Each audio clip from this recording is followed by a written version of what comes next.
Buen día, queridos. Es bueno poder verles ya por este medio y poder comunicarnos por Facebook. Es bueno poder estar junto a ustedes también nuevamente y poder también estudiar la Biblia. Así que vamos a comenzar orando.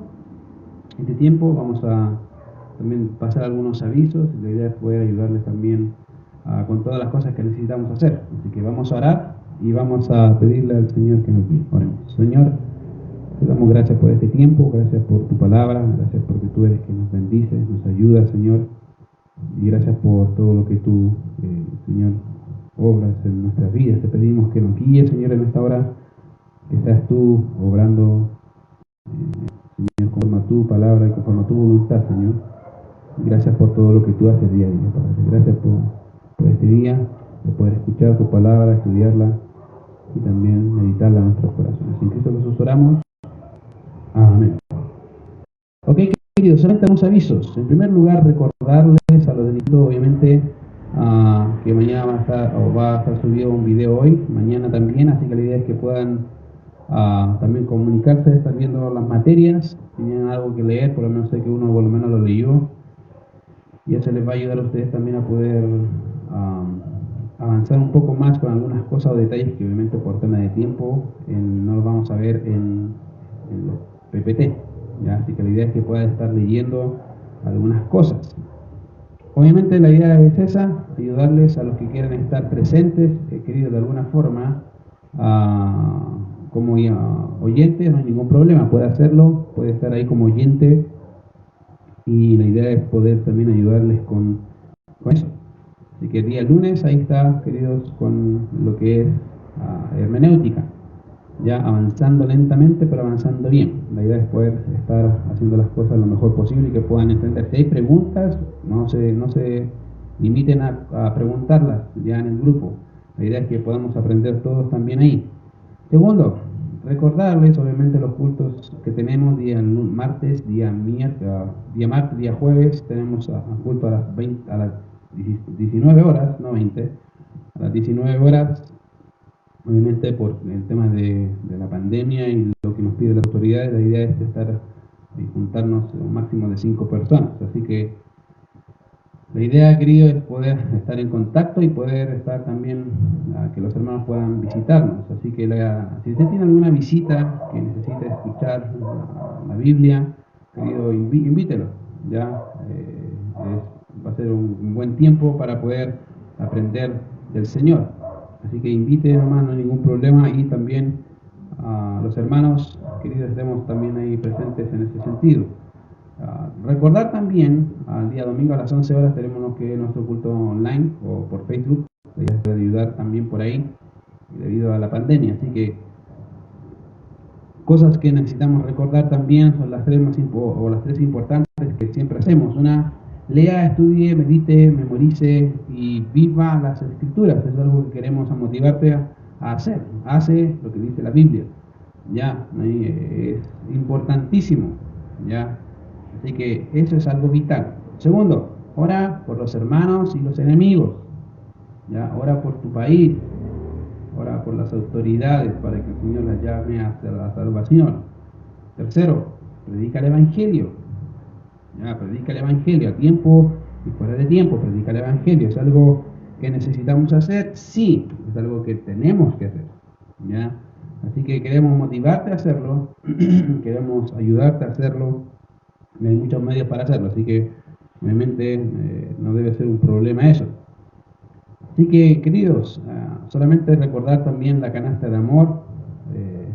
Ya hay alguien que se la va a entregar, así que si tienen más cosas, queridos, no hay ningún problema. Acá vamos a ocuparlas para regalar a gente que necesita. Así que eso es algo bueno. Por otro lado, también recordar que cada uno tiene un compromiso con el Señor en el término de edad también. Así que, queridos, si usted tiene un compromiso, ahí tiene la cuenta también determinada para eso. Si no la tiene, pídala por WhatsApp. Ahí vamos a estar también ayudándoles con eso. Así que ahora vamos a lo que vinimos. Si tiene su Biblia a mano, Efesios capítulo 6. Efesios capítulo 6.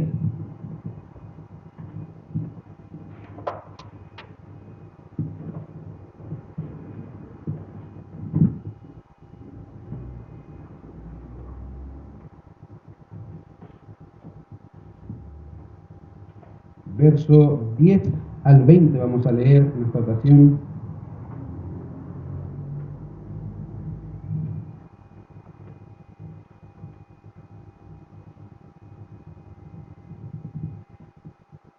Y dice así: por lo demás, hermanos míos, fortaleceos en el Señor y en el poder de su fuerza, vestidos de toda la armadura de Dios para que podáis estar firmes contra las asechanzas del diablo, porque no tenemos lucha contra sangre y carne, sino contra principados, contra potestades, contra los gobernadores de las tinieblas de este siglo, contra huestes espirituales de maldad de las regiones celestes. Por tanto, tomad toda la armadura de Dios para que podáis resistir en el día malo, habiendo acabado todo, estad firmes. Estad pues firmes, ceñidos vuestros lomos con la verdad, y vestidos con la coraza de justicia, y calzados los pies con el apresto del evangelio de la paz. Sobre todo, tomad el escudo de la fe, con que podáis apagar todos los dardos de fuego del maligno.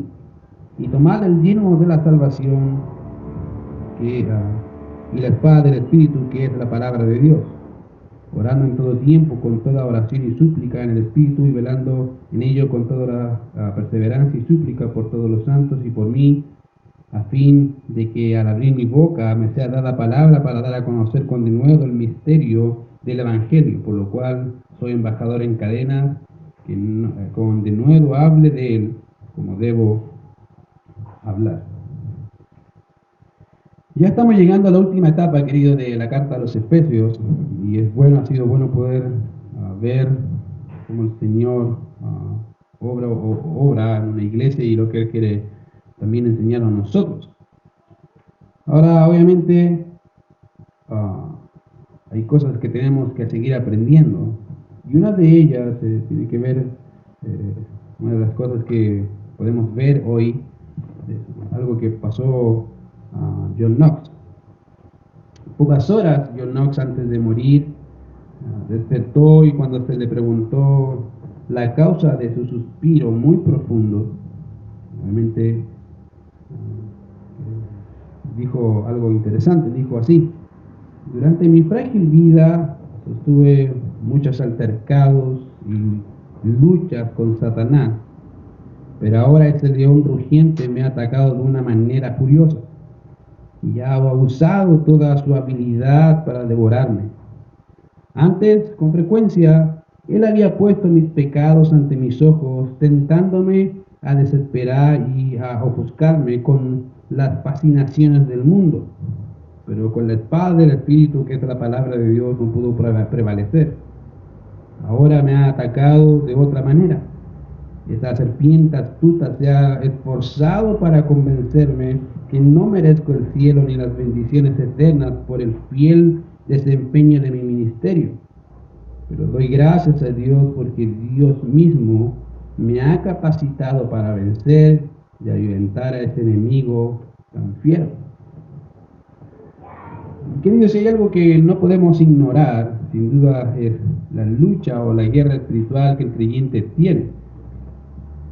A tal punto que de hecho el mismo apóstol Pedro dice así: sed sobrios y velad, porque vuestro adversario el diablo, como un león rugiente, anda alrededor buscando a quien devorar. Y creo que es uno de los textos que muchos de nosotros sabemos dar de memoria, pero es algo que con mucha frecuencia olvidamos. A tal punto que fíjate que A.W. Tozer dijo algo muy interesante que me llamó la atención y quise anotarlo. Él dijo que este mundo es un parque de diversiones en lugar de un campo de batalla. Es lo que ahora ha sido aceptado y practicado en la gran mayoría de los cristianos fundamentalistas. En otras palabras, una de las acusaciones de Tozer es que si bien este mundo ha sido básicamente ha sido un parque de diversiones, o Satanás lo ha presentado como un parque de diversiones, la iglesia ha hecho, o los fundamentalistas han aceptado esa realidad engañosa y han vivido en ese mismo nebulosa, pensando de que el mundo es un parque de diversiones. Y es un serio problema cuando analizamos la situación analizamos nuestras vidas y vas a darte cuenta en realidad que muchos de nosotros pensamos en el mundo, pensamos en la guerra espiritual como si fuese un parque de diversiones, como si el creyente en el mundo estuviera de vacaciones o como si estuviese en un lugar de gala donde él puede agasajar sus gustos y simplemente dejarse llevar. Querido, el mundo no es así, y aunque Satanás lo ha presentado de esa forma. Y es la razón por la que muchos creyentes fracasan en sus luchas con las obras de las tinieblas, porque piensan y viven en un mundo, como diría buen chileno, de bits y pap, cuando en realidad no es así. Y hablando en términos de creyentes, hay creyentes que piensan que el mundo en el que vivimos es un mundo de bits y pap. Otro mundo. Y en realidad es otro mundo, no el nuestro. Es interesante porque ¿cómo podemos vencer la lucha espiritual? ¿Qué debemos entender de la lucha espiritual? ¿Cómo vencemos las luchas que tenemos en este mundo? Y obviamente el texto acá es muy claro y Pablo a los Efesios les explica uno de los últimos detalles. Por eso fíjense que en el verso 10 dice por lo demás. Ahora, esa expresión nos habla de que estamos literalmente llegando casi al final de la carta del apóstol Pablo a los Efesios, y lo sabemos obviamente porque esa expresión por lo demás es como si el apóstol Pablo estuviera diciendo para terminar. Después de todo lo que he dicho, para terminar, o finalmente voy a decirles algo más acerca de lo que necesitan saber del Señor. Deben recordar que los efesios tenían un contexto netamente pagano. Ellos eran idólatras de la gran diosa Diana, y la brujería y todo ese tipo de cosas estaban muy inmersos en ese tipo de mundo. Por lo tanto, para los efesios no era algo distinto, no era algo ajeno, no era algo que no sabían. Ellos sabían la realidad espiritual y la lucha espiritual que enfrentaban en contra de Satanás, el diablo. De esa manera, Pablo anima a los efesios a permanecer, a seguir. ¿De qué forma? Dice ahí, fortaleceos en el Señor y en el poder de su fuerza. Ahí dice, fortaleceos en el Señor y en el poder de su fuerza. Ahora bien, en ese texto podemos ver dos realidades, querido, que el creyente no debe ignorar. Y lo digo porque generalmente el creyente las ignora. En primer lugar, se nos dice la fuente de nuestra fortaleza y el medio de ella que se nos proporciona, obviamente, en medio de la lucha espiritual. Tenemos la fuente y el medio. Ahora, si vemos las escrituras y lo que nos hablan de la fortaleza, o mejor dicho, de la fuente de nuestra fortaleza, ella está claramente dicho por el apóstol Pablo diciendo que es Cristo. Pablo lo que hace ahí es identificar a los efesios diciendo fortaleceos. Literalmente significa o dar poder o hacer fuerte o fortalecer. En otras palabras, es la capacidad de poder vencer y ser victorioso en medio de la guerra espiritual. Y eso es, dice fortaleceos.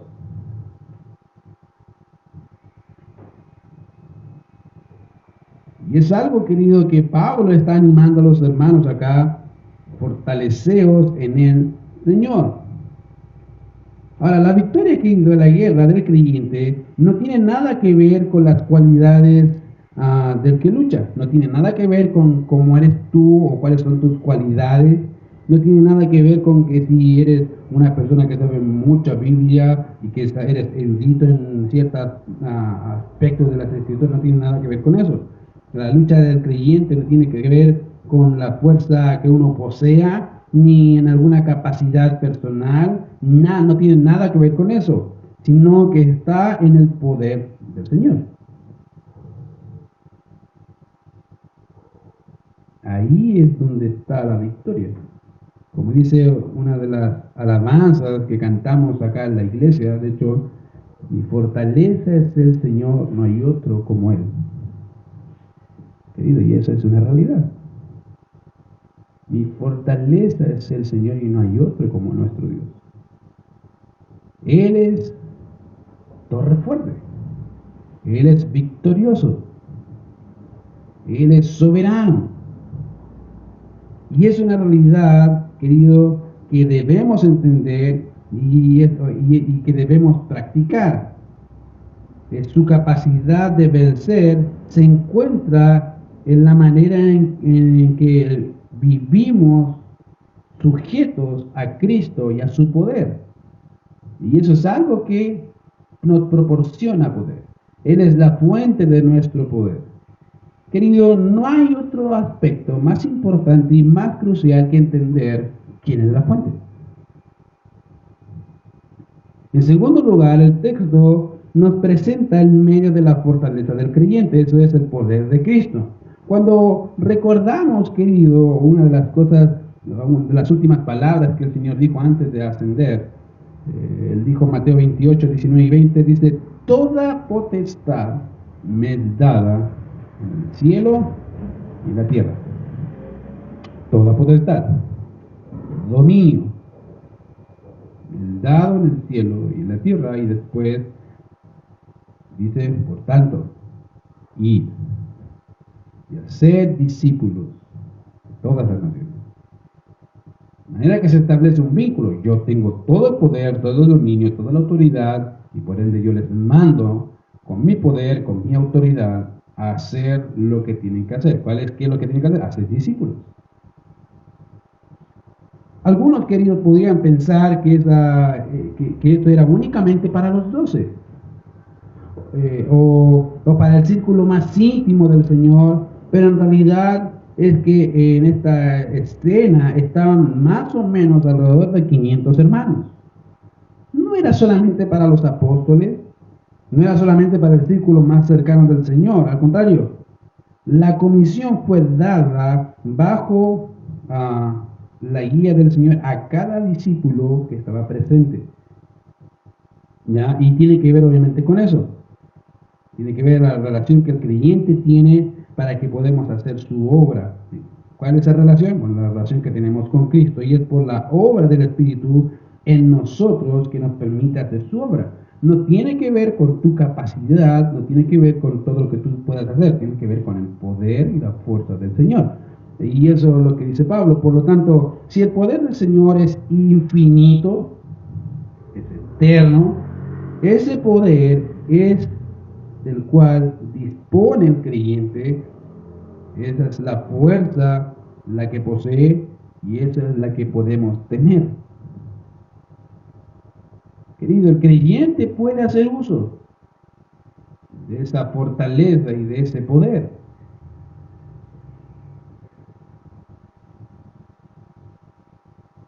John MacArthur lo dice muy bien en un escrito, dice, la realidad cardinal presentada en el libro de Efesios es que nosotros como creyentes estamos en Cristo y somos uno con Él. Su vida es nuestra vida, su poder nuestro poder, su verdad nuestra verdad, su camino nuestro camino. Y como Pablo prosigue a decir, aquí su fuerza es nuestra fuerza. ¿Se fijan? La pregunta es entonces, ¿por qué el creyente vive como derrotado? Es una buena pregunta. Muy buena pregunta.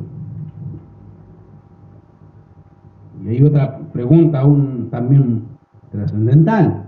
¿Cómo puedo hacer uso de las fuerzas del Señor en mi vida en momentos de debilidad? ¿O cómo puedo obtener esa fortaleza que necesito para hacer la voluntad de Dios en medio de la guerra que estoy presentando?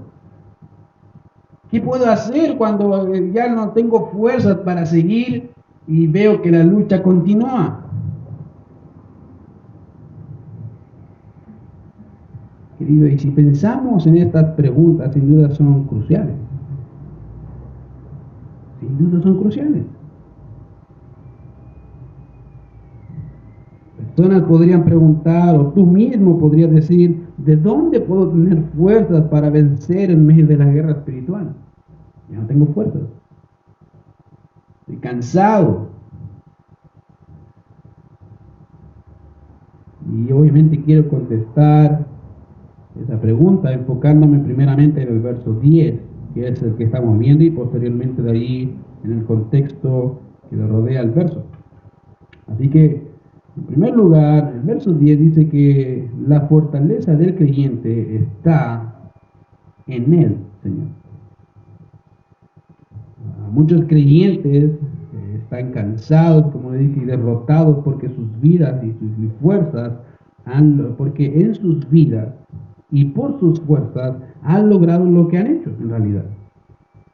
Según ellos, la victoria que han ganado en el Señor en realidad son productos de su esfuerzo, pero lentamente las fuerzas se acaban, la lucha continúa, y lo que era una victoria segura en realidad ahora es algo distante y que vemos con mucho dolor.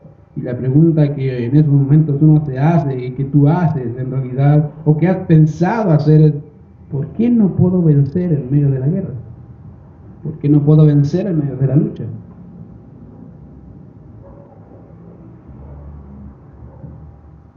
Y la respuesta está en el texto, está ahí. La respuesta está a tu vista. ¿Cuál es? Fortaleceos en el Señor.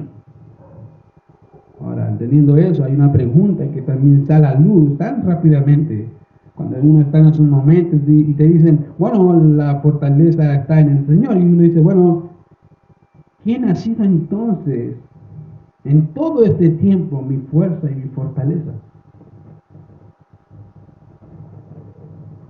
¿De quién he dependido en todas y en cada una de las batallas que he librado? ¿Ha sido el Señor, o ha sido en tus habilidades de poder solucionar problemas, de enfrentar situaciones?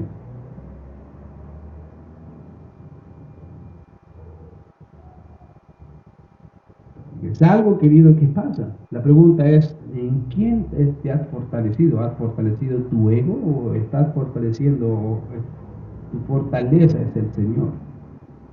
Esa ha sido la fuente de tu victoria. Y en quién puedes acudir cada día en que la lucha se libra. Fíjate que el texto ahí dice en el Señor. Y esa expresión, querido, no solo nos habla de la fuente del poder del creyente, sino del vínculo que tenemos con el Señor. Tenemos una relación con el Señor del universo, pero no acudimos a Él para obtener su fortaleza y su poder en oración y en convicción en la palabra. Ese vínculo que tenemos con Cristo no solo nos dice que Él es soberano y todopoderoso Señor, sino que nosotros somos sus pámpanos y que separados de Él nada podemos hacer. Querido, eso es algo real.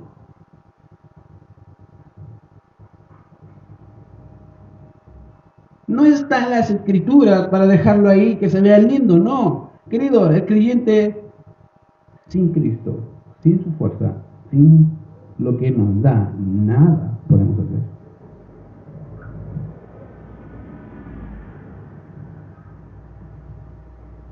La pregunta sigue siendo, ¿quién ha sido tu fortaleza? ¿Podrías decir, mi fortaleza es el Señor, no hay otro como Él?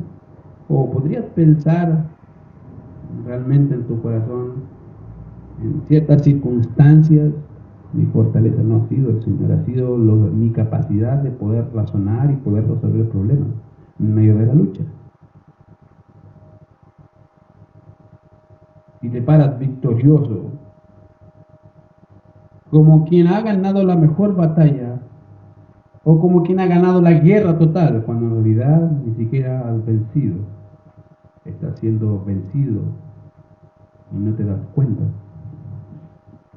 En segundo lugar, si entendemos que el Señor es la fuente de nuestra fortaleza y de quien viene la fuerza en una comunión creciente con Él, entonces, ¿cómo puedo obtener la fortaleza del Señor en medio de la guerra? ¿Cómo puedo obtener la fortaleza del Señor en medio de la guerra? Y aunque ya vimos la parte esencial y crucial de la respuesta, ella tiene implicaciones. Aunque la relación creciente en oración y en la palabra son esenciales, queridos, la obediencia a las escrituras es fundamental, son parte integral de todo este conjunto.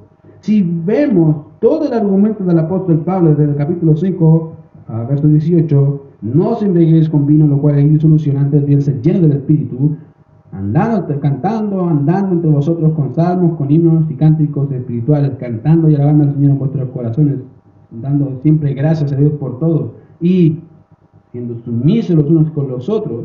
Querido, esa es la realidad. Colosenses dice que la palabra de Cristo mora en abundancia en vuestros corazones, de manera que cuando la Biblia, cuando las escrituras son integradas en el corazón y en la mente de un creyente, es el Espíritu Santo que le guía y le da poder, le da la fortaleza del Señor para enfrentar las situaciones.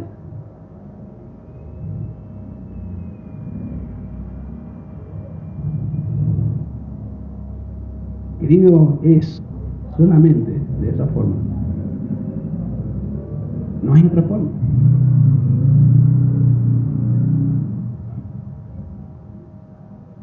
A veces creo que el creyente no entiende o no quiere entender que la única forma de ganar es de rodillas. Y hablo no solamente de rodillas por la oración, sino por la sumisión a las escrituras, a lo que el Señor te dice. ¿Qué dice el Señor?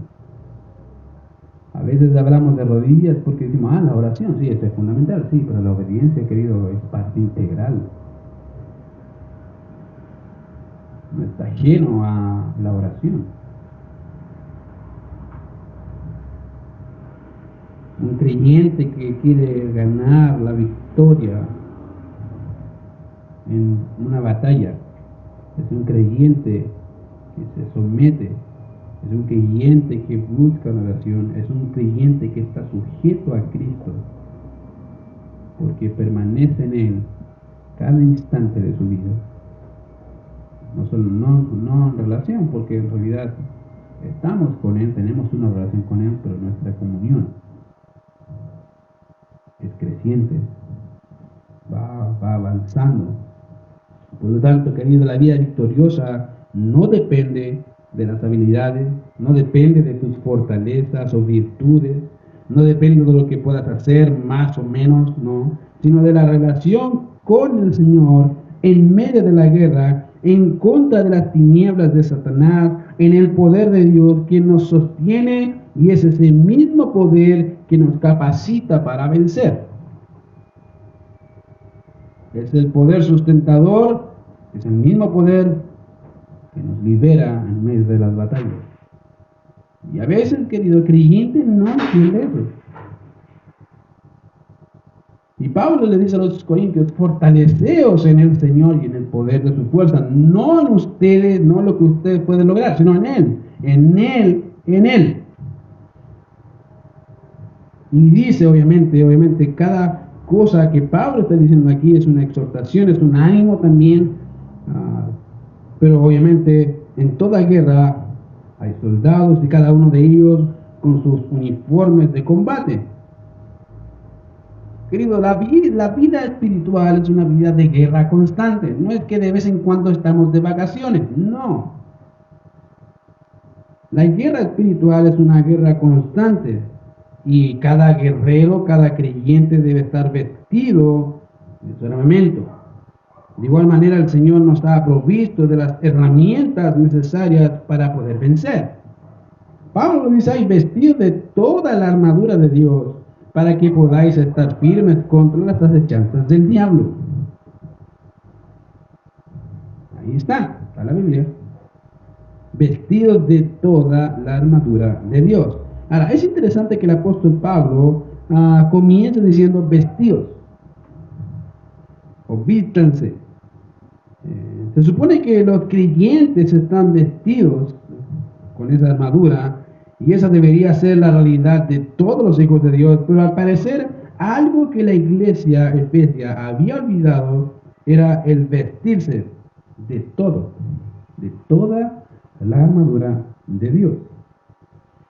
La idea del texto es que eso es hecho una sola vez y para siempre. El creyente, en el momento de ser creyente, ya entró en una guerra y es necesario que él pueda entender cómo ocupar las herramientas que el Señor le ha dado.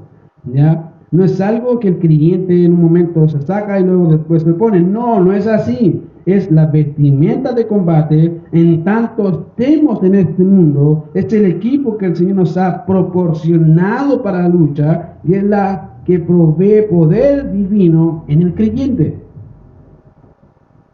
Cada cosa que se va a describir son herramientas que tienes que llevar, que tienes que ocupar, no están ahí de adorno. Y cuando Pablo le dice a los efesios vestidos de toda la armadura, es porque pareciera ser que a veces el creyente toma gran parte de la armadura, pero no toda la armadura.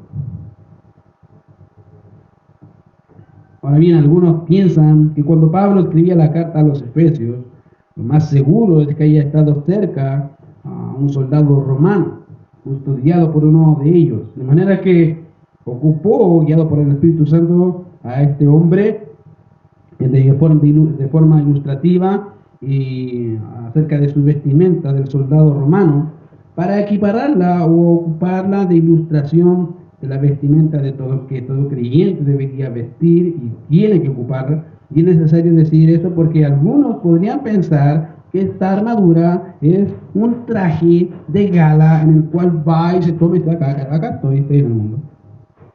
O hay otros que pueden pensar que este traje es un short, una polera, y trae un quitasol y se siente ahí, estamos en la playa. No. Y acá creo que Pablo es muy gráfico.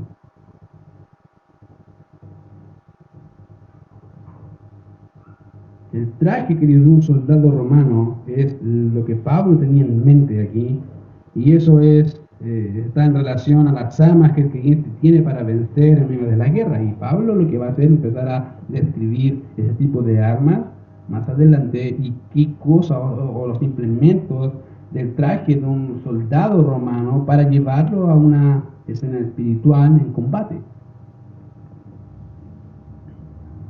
Querido, vestirse de toda la armadura de Dios, creo que es entendible. Creo que cuando leemos ahí, ya entiendo, tengo que vestirme de toda la armadura de Dios. Pero, ¿por qué el apóstol habla de vestirse de toda la armadura? ¿No es algo lógico que debamos ponernos o hacer uso de todas las herramientas que el Señor nos ha dado para vencer? Es lógico. Y podría hacerlo, pero te pregunto, ¿cuántos de nosotros en momentos difíciles en que estamos luchando y sabemos que estamos luchando con ideas del mundo o que estamos luchando en el trabajo, cuántos de nosotros al llegar a ese punto no sabemos qué hacer? ¿Qué ha pasado? Y ahí está, luchando. Querido, tenemos la espada, pero no sé cómo ocuparla. Está ahí. Tengo la espada del Espíritu, que es la palabra de Dios, pero no tengo ni la menor idea cómo se ocupa. O cuántos de nosotros en momentos no sabemos qué hacer con las armas que tenemos y en muchos casos ni sabemos que las tenemos y porque por medio de ellas podemos ver el poder de Dios obrar y vencer. No tiene idea. Y aunque tenga idea, tampoco sabe ocuparlo. Es como si te pasaran una pistola para hacer uso de ella y tú dices, esto se dispara así, y no tienes idea cómo se hace, no tienes idea cómo funciona, no tienes idea en realidad cuáles son las partes, no tienes idea. Y con suerte sabes si es que se utiliza como la estás utilizando. A veces pasa que el creyente es igual, con las herramientas que el Señor nos ha dado para vencer. No tiene idea, sabes que están, sabe que puede hacer uso, pero no sabe cómo usarla. Tomar toda la armadura de Dios no solo es necesario para la vida del creyente, querido, es vital, sabiendo que el enemigo a que tenemos nos acecha. Está ahí todos los días, todos los días. Fíjate que dice ahí, para que podamos estar firmes contra las acechanzas del diablo. Ahora, la palabra firmes es una palabra militar y se utilizaba para hacer referencia a la posición de permanencia mientras está bajo ataque. Es cuando te atacan y tú estás ahí expectante, mirando que no te llegue ninguna bala o ninguna cosa en contra tuya. Estás expectante, no estás durmiendo. No, estás ahí pensando en que en cualquier momento puede caer algo y destruirte. Esa es la idea. La idea acá es, buenamente, estar firme. En nuestro caso, mientras Satanás ataca con sus acechanzas en contra del creyente, el creyente debe permanecer firme, mirando expectante en caso de cualquier cosa. El problema es que en la actualidad, como dijo A.W. Tozer, el creyente piensa que este es un parque de diversiones. Estamos jugando. Y no se da cuenta que está en medio de la guerra y su vida corre peligro.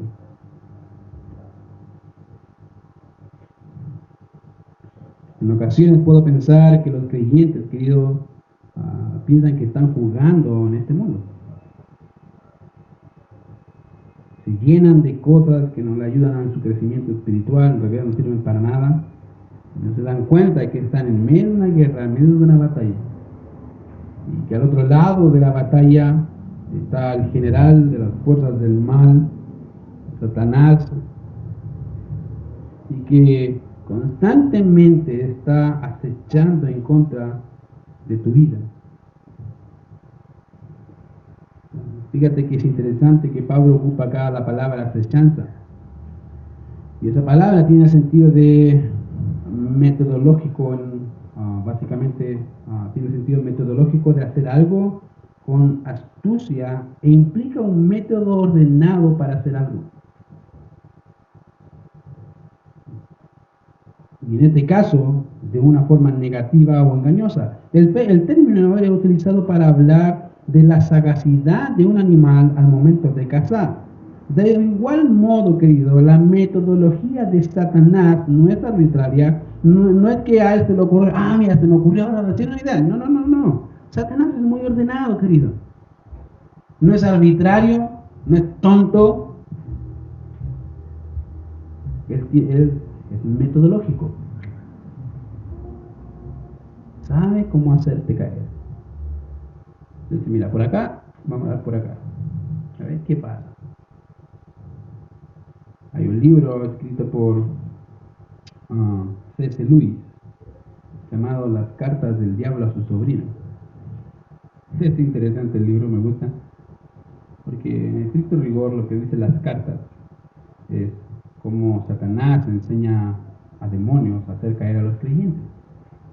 Las ilustraciones son tan geniales que tú podrías pensar en realidad que Satanás piensa así. Y es interesante notar que el creyente piensa aún así que están en la playa, están en un parque de diversiones jugando cuando Satanás no está jugando. Satanás es muy astuto, sabe cómo hacerte caer, sabe a dónde apuntar, sabe por qué lado ir, y el creyente está en la playa. Querido, Satanás con su astucia engañó a Eva, engañó a Adán y lo hizo caer, utilizando a su esposa. Y querido, a veces pasa que va a ocupar cualquier medio posible para hacerte caer, cualquiera, no importa. Querido, la metodología de Satanás no es arbitraria, como dije, es sistemática, es cuidadosa y es muy, muy astuta. No da un pie en falso y trata por todos los medios posibles de engañarte, de hacerte caer. Y querido hermano, eso no solo nos habla de cómo él hace lo que hace, sino de cómo es él. Así es Satanás. Satanás no está jugando o apostando a ver así que gana, no, él va con todo a ganar. Él piensa que va a ganar, aunque el creyente sabe que tiene la victoria. Ahora, querido, ahora quiero que entendamos algo, no solo concerniente a lo que Satanás es o hace, sino de quién es él. ¿Por qué? Porque a veces creo que los creyentes piensan que están jugando o piensan que su enemigo es misericordioso, querido. Satanás no es misericordioso.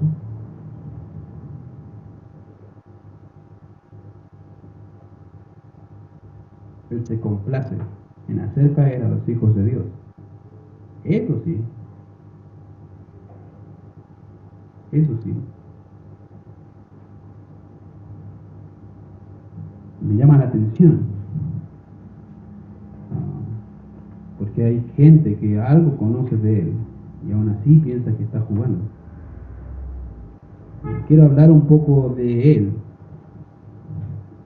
y empezaremos hablando del nombre de él o de algunos de sus nombres, luego de su persona y posteriormente de su obra en contra de los creyentes. Y quiero hacerlo, querido, debido a que la iglesia cree que está luchando con un enemigo derrotado. Y tú podrías pensar ahora, pero si es derrotado, Cristo lo derrotó en la cruz del Calvario. Y yo te puedo decir, amén, sin duda. Pero eso ha provocado que el creyente sea negligente. Piensa, Cristo lo derrotó, entonces estoy en la playa. No, querido. Cristo lo derrotó, pero mientras estamos en la tierra, Satanás va a esforzarse para que la obra de Dios no avance, para que sus hijos sean menoscabados, para que la iglesia retroceda.